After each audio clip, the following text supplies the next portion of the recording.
One of the questions you have to answer when you learn a new programming language is whether arguments passed into function are being passed by copy or by reference. Let's define these terms. When you pass arguments by copy, that means that you're passing a variable in as an argument to the function or method, and within the function there's a new copy of that value. That is, the value outside the function and the value inside the function are separated, and any changes you make inside the function won't be reflected in the original value. When you pass by reference, the variable outside the function and the variable inside the function are the same variable, and any changes that you make inside the function will be reflected in the original value once the function is completed. In Java, you always are passing arguments by copy. That is, you're always creating a new instance of the value inside the function. But there are certain behaviors that can make you think you're passing by reference. I'm going to show you 3 scenarios and explain how each of them proves the point that arguments are passed by copy. Let's take the simplest scenario, passing primitive values. When you pass a primitive value into a function, a copy of the original value is made, and any changes inside the function won't be reflected in the original. Here's a bit of code, a function named increment_value. It receives an argument, data typed as an int. Within the function, it increments the value by 1 and outputs the new value. Now, when I call the function, I'm starting off with an original value, an int of 10, and outputting that value, and that will clearly output the value of 10. Then I call increment_value, and that will obviously output a value of 11. But what will the final line of code output? Will it be 10 or 11? Well, because we're making a copy inside the function and not referencing the original, you'll see a value of 10 in the final output. That is to say, the original value did not change. With primitives, it's very easy to see that you're passing parameters by copy. Now, you'll hear some Java developers say that when you pass primitives, you're making copies, but when you pass complex objects, you're actually passing by reference.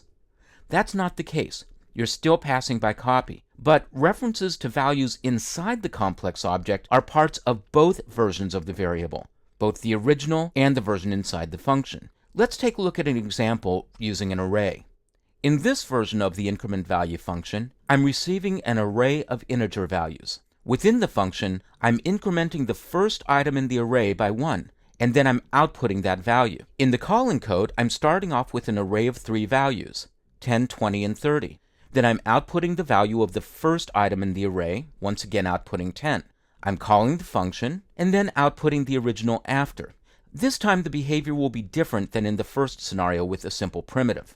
The original value is 10, inside the function it's 11, but the original value after is 11. Well, if we're passing by copy, what's going on? Here's a good way to visualize it. The variables inside a complex object are references, but when you pass the complex object to a function, you're making a copy of the original object, but both the original object and the new object are pointing to the same values internally. A good way to say it is that a reference variable points to a location in memory, and when you pass a variable to the function, a new reference is always created, but the original value is still in the same place. Let's once again take this integer array named original. It has 3 values of 10, 20, and 30. Let's visualize these values as locations in memory. In the original array, item 1 pointed to this location in memory. When we take that array and we pass it to a function, we're making a copy of the array, but the internal references are pointing to the same place. So our copy of the array inside the function is still pointing to those locations in memory, those values of 10, 20, and 30. So this is why it can look like complex objects are being passed by reference. The complex objects themselves are being copied, but the internal references are being retained. Finally, let's look at a scenario with strings. I've said many times that strings are complex objects, that they contain an array of char or character values. But I've also said that strings are immutable. Once you create a string, you can't change its value. It may appear that you're changing its value, but you're actually creating a new string. Let's see what happens when you pass a string as a parameter. I've created a method named changeString, which accepts a string argument. Within the function, I set its value to a string of new and output that value. When I call the code, I start off with an original string, I output its value, I call the method, and I output the original value again. With strings, you'll see that you're always passing by copy, And the new copy can't reference the internal characters because strings are immutable. They can't change once they're declared.